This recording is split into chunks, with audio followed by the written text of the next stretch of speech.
In today's video, I'm going to be going over how to track progress in the gym. The three parts of this video are 1, how you're currently tracking, 2, pros and cons of tracking, and 3, new method. So first, let's get into how you are currently tracking. All right, so let's say this is your current chest day. We got bench press, 180 pounds for 3 sets of, last time you got 11 reps, 10 reps, and 9 reps. Machine press, you did it for 90 pounds for 3 sets of 8 reps, 7 reps, and 7 reps. And then you finish off with pec fly for 70 pounds and you did 3 sets of 12 reps, 11 reps, and then you got 1 extra rep at the end, you got 12 reps again. So you may be going to the gym again, trying to beat these numbers. And let's say the next time you go in the gym, you have your notebook and you got 3 sets again with 180 pounds, but your first set, you got 12 reps. And let's say you got to machine press, and the last set of your machine press, this time you got 8 reps. Or maybe here, pec fly, 70 pounds, 3 by 12, 11, 12. This time you went in and you got the same amount of sets and reps, but you actually did 80 pounds. So you may be thinking that it was a successful progression in your physique or in your progress in general because you went in and you upped your numbers. You got 1 more rep on the same amount of sets and weight. You got 1 more rep on the same amount of sets and weight, and same sets, same reps, and you got 10 more pounds on it. So let's now lay out what the pros and cons of tracking your progress this way is. So first, here's the pros of your current tracking method. We are training harder. We up the weights and we up the reps. As we saw, we upped the reps on bench press and machine press, and we upped the weight on the pec fly. That's as far as we're getting on the pros for this. Here's the cons. A lot of cons. First is you could have gotten even more. Because you went into the gym planning on getting 1 more rep than what was on your paper, you already set yourself up mentally of a limit of how many reps you're going to be getting on that set. Because you're just shooting for 1 more, once you get that 1 more, you're already tapped out. In reality, if you didn't track any of the reps and you just went till you literally could not do any more, you may have gotten 5 more or 10 more. Who knows? But because you put that mental limitation, you're only going in just to get 1 more. So you could have gotten even more. Next is more plateaus. And I actually fell into this for a year straight because of the current method I showed of tracking.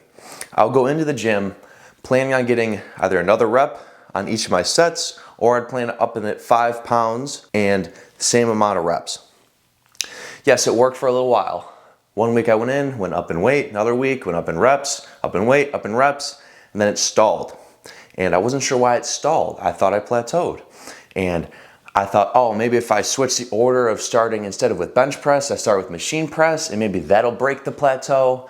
Maybe if I do 4 sets instead of 3 sets, maybe if I do a drop set, then I'll really break through the plateau and be able to get more weight and reps on each of my exercises. When in reality, the problem isn't your programming, it's the way that you're tracking your progress.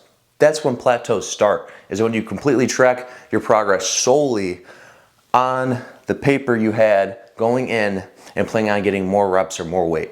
The next thing on the cons list is not actually more reps, meaning let's say you went in for bench press. As we said, it was 180 pounds, 3 sets, and your first set was 11 reps. You go in and you get 12 reps a week later.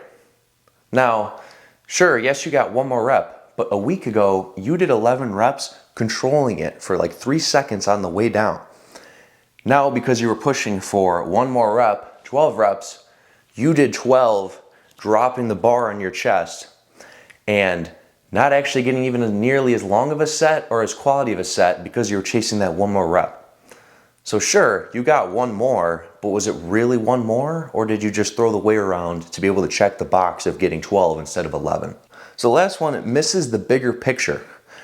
Let's take a step back. What is our goal in the gym? Now, is it powerlifting, bodybuilding, getting a better physique? In this case, we're trying to get a better physique.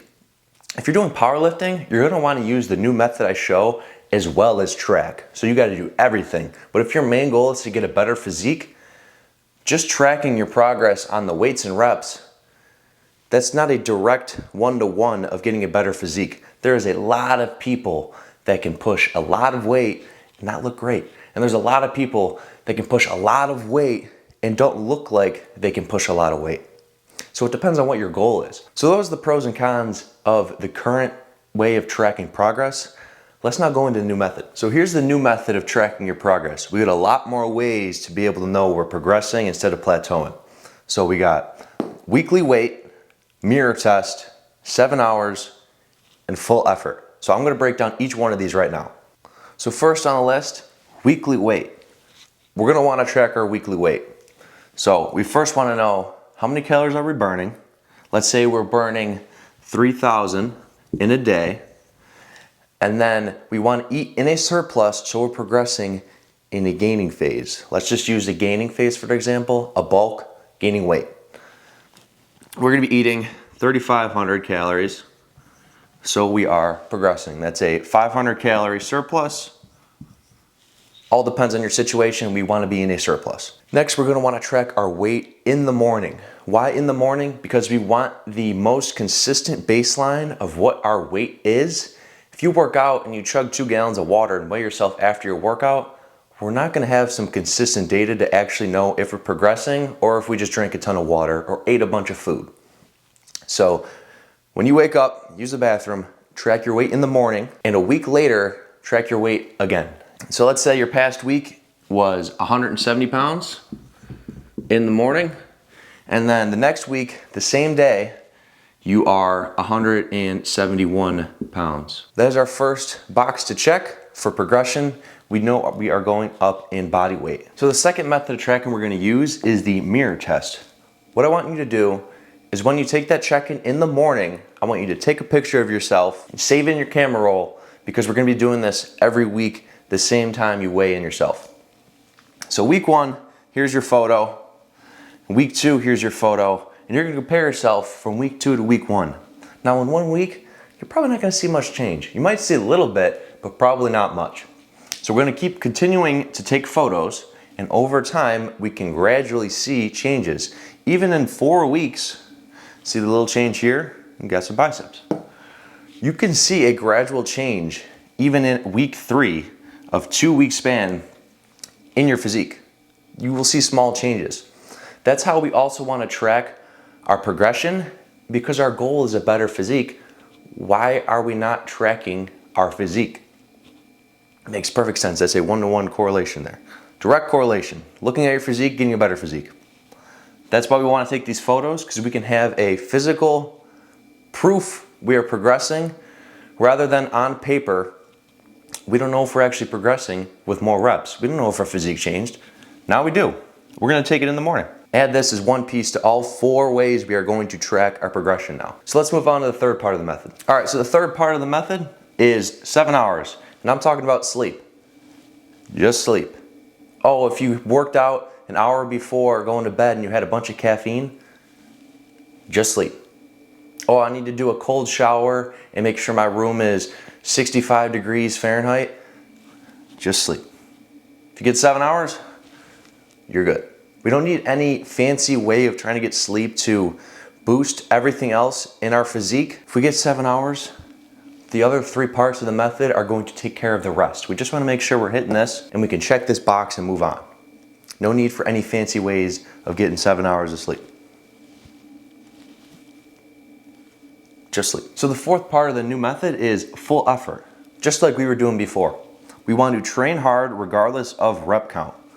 So we're not too worried about the reps. Sure, you can still count in your head how many reps you got on that set, but we're not setting a rep goal before we go into this set. We just want to train hard as possible, because then if all the other 3 boxes are checked, we just went over them, we know we're going to be improving because everything else is in a line. Part of progression is you may have the exact same weight and reps for 3 weeks straight, but on week 4, you get 5 more reps. If you're just tracking it on paper, you may have completely thrown off your programming because you thought you hit a plateau on week 3 because you haven't been able to mark off a new rep hit on the same exercises you've been doing. But because now we have 4 different ways of tracking, we're not going to screw with our programming because we know we're progressing regardless of that rep count. And we know we're going into the gym and giving it 100% and know we're checking that box and letting our body do the rest on its end. So let's lay out the pros and cons of the new method now. Pros, no rep limitations. We are not limiting ourselves on how many reps we are going to get on each set because we're not setting that bar of one more rep. No plateaus. We are not setting ourselves up to plateau by only tracking by paper. We have 4 methods of knowing we are not plateauing if the paper doesn't show it. Next is more forms of progression. Like I just said, we got 4 ways of progressing instead of just 1. Greater progression. Because you're hitting more reps now when you go into the gym, you're going to be progressing more. You're also going to feel better because if you didn't get more reps, but you took a photo from a week ago and this week you're looking a little better, you're going to feel a lot better about yourself. You're going to feel like you actually made a week of progress instead of a wasted week of getting no results in the gym. Now let's go over the cons. Cons. Powerlifting. If you do powerlifting, cooked. You got to do all of it. You got to track on paper what you're doing as well as everything I just said. So that's a little tough. Next con. It's a little more effort. Yeah, tracking 4 ways of your progression instead of just on paper is more effort. I get that. But just tracking on paper, I'm going to say that's about 50% effort. And that 50% effort is going to get you about 25% results. And if you use the new method, 4 ways of tracking, I'm going to say that's 100% effort. And you giving 100% effort is going to get you 100% results. Isn't that a much better trade-off for what you're putting in? You put in 50%, you're only going to get half the results that you put in. But if you give 100%, you're getting 100% results. That's a 4 times difference in results. You're going to be progressing 4 times better just because you put in 100% effort instead of 50% effort. Instead of 2 times the results, it's actually 4 times the results. So let's wrap this up. If methods 1 through 4 are on point, we can guarantee we are progressing even more regardless of rep count. So we are going to be guaranteeing progression because we're using 4 methods. Appreciate y'all watching. I'm going to be coming out with these whiteboard videos weekly. I will see you guys next time.